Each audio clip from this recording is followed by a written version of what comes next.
¿Por qué permite Dios el mal? La mayoría de la gente se pregunta, ¿por qué me pasa esto a mí?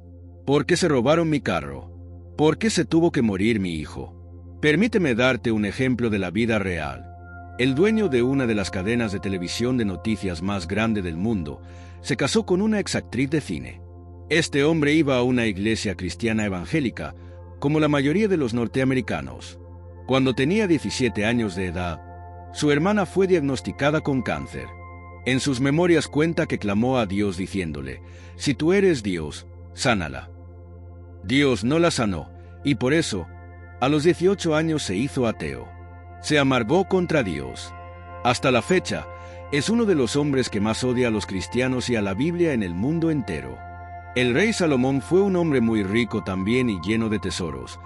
Tuvo un trono de oro, miles de piedras preciosas, cientos de mujeres, esposas y amantes, y escribió, «No negué a mis ojos nada que mis ojos pudieran desear y después dije, vanidad de vanidades es la vida. Dije yo en mi corazón, ven ahora, te probará con alegría, y gozarás de bienes. Mas he aquí esto también era vanidad. A la risa dije, enloqueces y al placer, ¿de qué sirve esto?» Eclesiastés 2:1-2. Salomón descubrió que nada en la vida, de todas las riquezas, bienes materiales, placeres y mujeres que tuvo, le satisfizo. Su corazón seguía estando vacío y tratando de encontrar el verdadero sentido y propósito, para lo cual había sido creado. Pero al contrario del personaje de nuestro ejemplo anterior, Salomón pudo encontrar en Dios al final de su vida la razón de su existencia y las respuestas que su alma necesitaba para comprender los caminos de Dios.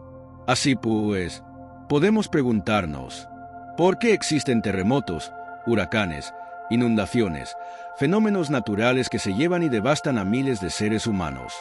Por ejemplo, los actos terroristas contra las Torres Gemelas de Nueva York, donde se estrellaron 2 aviones y murieron más de 3.000 personas que estaban dentro de las 2 torres, más los pasajeros y tripulación de los aviones. Cuando mueren colectivamente miles de seres humanos, nos impacta oír que mueran juntos. Cuando hay un terremoto y se lleva a 1.000 o 2.000 personas nos impresiona. Sin embargo, nunca nos hemos detenido a pensar que de algún modo y algún día, todas esas personas se tenían que morir. A diario se mueren millones de personas en el mundo, aisladamente, y no nos damos cuenta. La vida y la muerte están a diario a nuestro alrededor. Pero lo que más nos impacta es cuando mueren colectivamente. Esto nos parece una tragedia. Hay niños que todos los días se están muriendo de leucemia, que mueren en los terremotos, familias enteras que mueren en inundaciones. Todos tenemos la misma cita con la muerte, pero lo que más nos afecta es que se mueran al mismo tiempo. Todos nos tenemos que morir tarde o temprano. Eso no nos da la facultad de decirle a Dios cómo queremos morirnos. Todos quisiéramos morir tranquila y quietamente, pero esto no sucede así, la mayoría de las veces. Solo Dios sabe la hora y la manera en que cada ser humano va a enfrentar la muerte. Solo estamos seguros que todos tenemos la misma cita con la muerte, pues está establecido para los hombres que mueran una sola vez, y después de esto el juicio. Hebreos 9:27. Desgraciadamente, no siempre podemos dar respuestas que satisfagan a las almas humanas que están atravesando por diferentes desgracias. Pero no faltan personas que usan todos estos argumentos y los esgrimen con términos filosóficos para negar la existencia de Dios. A esas personas sí podemos darles respuestas, pues sus principales argumentos son los siguientes. 1. No puede existir un buen propósito para el sufrimiento. Si el sufrimiento existe, no puede haber algo bueno detrás de ello. 2. Un Dios bueno no tendría un buen propósito para permitir todas esas cosas malas.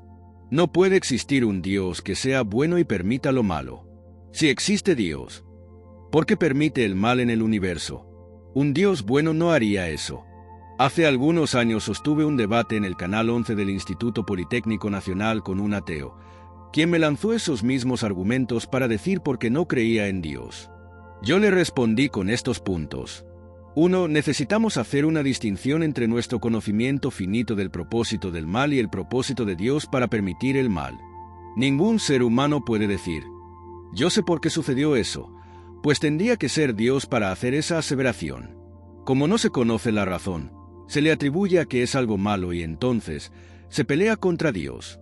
Según este razonamiento, no puede haber algo bueno detrás de aquellas cosas que no entendemos.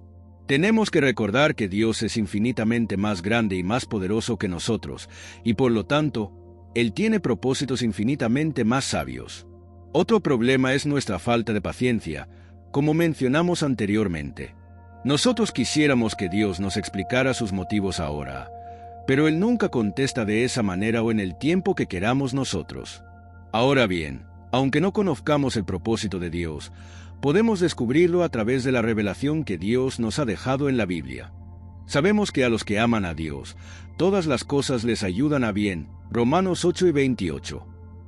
Hace 2 meses una muchacha se acercó a mi esposa y a mí y nos dijo, mi novio se fue. Yo fui buena con él y él se fue con mi mejor amiga.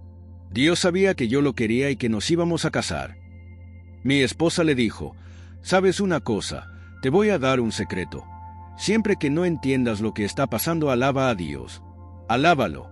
No te imaginas el poder que está escondido dentro de la alabanza.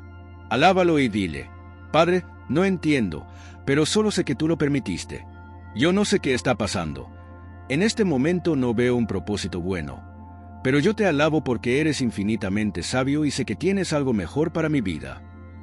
Cuando tú entras con esta actitud en la presencia de Dios, demuestras que crees en Él. Pones en acción tu fe y Dios se agradará de ti. Espera en Él, y Él hará.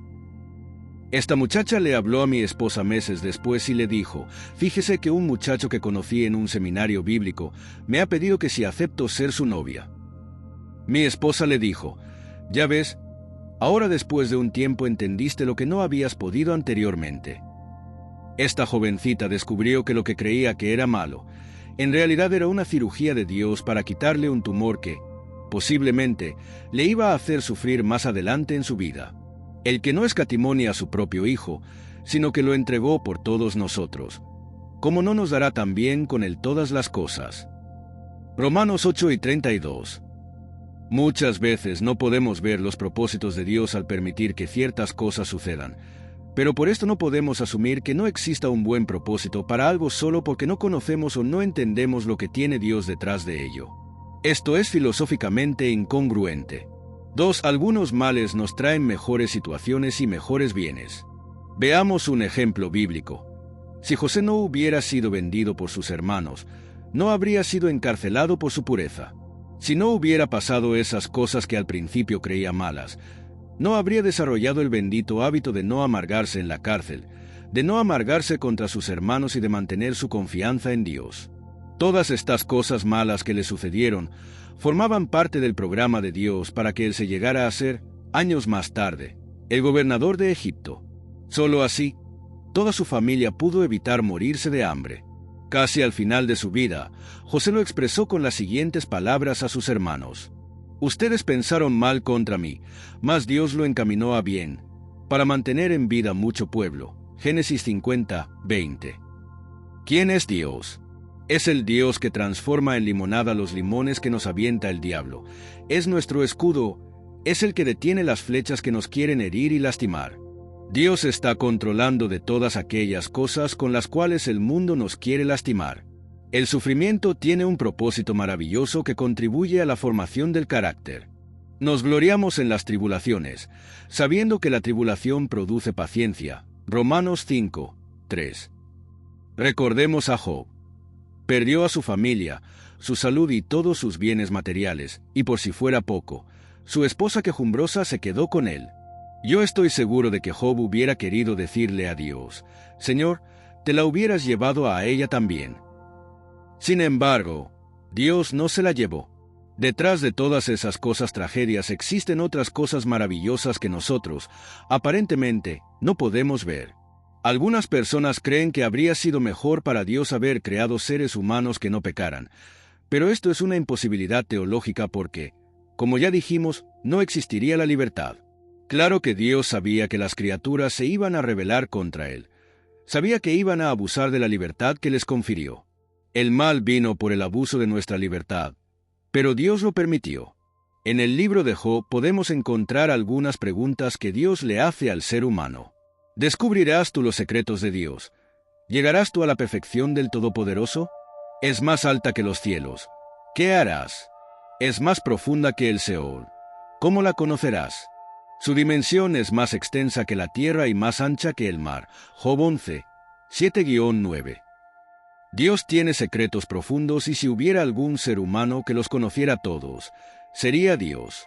Por eso es que tiene que haber cosas escondidas que nosotros no comprendamos, ni entendamos, ni sepamos. Las cosas secretas pertenecen a Jehová nuestro Dios, mas las reveladas son para nosotros y para nuestros hijos para siempre, para que cumplamos todas las palabras de esta ley. Deuteronomio 29, 29. Para que nuestra mente alcance la infinitud de la mente de Dios, tendríamos que ser dioses, y no lo somos. Esa perfección es más alta que los cielos, más profunda que el mar. Su dimensión es más extensa que la tierra y más ancha que el mar. Con Dios está la sabiduría y el poder. Suyo es el consejo y la inteligencia. Job 12 y 13. ¿Qué necesitamos para comprender la vida y el sufrimiento?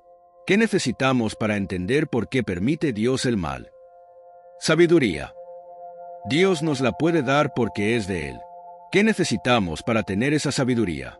En primer lugar, tener a Cristo en el corazón. En segundo lugar, tener comunión con Él a través de la Biblia. En tercer lugar, mantener una vida transparente, de santidad y de pureza en nuestro corazón. Solo así, Dios nos revelará los secretos profundos de su conocimiento. El principio de la sabiduría es el temor de Jehová. Proverbios 1, 7. Vale la pena ser santos. Con Él está el poder y la sabiduría. Suyo es el que yerra y que hace errar. Él hace andar despojados de consejo a los consejeros, y entontece a los jueces. Job 12, 16-17. Job se preguntó, ¿mas dónde se hallará la sabiduría? ¿Dónde está el lugar de la inteligencia? Job 28, 12. ¿En la Universidad de Harvard? ¿En los montes del Himalaya o con los gurús? ¿Con el Dalai Lama? ¿Con Buda? ¿Con el Papa? ¿Con los filósofos griegos? ¿Dónde está la sabiduría? No se encuentra en este planeta, se encuentra en Dios. No conoce su valor el hombre, ni se halla en la tierra de los vivientes. Job 28, 13. La Biblia nos revela que Cristo vino del cielo, que Él es la verdad, el camino y la vida y que en Él están encerrados todos los tesoros de la sabiduría y del conocimiento. Colosenses 2, 3. ¿De dónde, pues, vendría la sabiduría? ¿Y dónde está el lugar de la inteligencia? Porque encubierta está a los ojos de todo viviente y a toda ave del cielo oculta. ¿Por qué contiendes contra Él? Porque no da cuenta de ninguna de sus razones. Job 28, 20-21, 33, 13.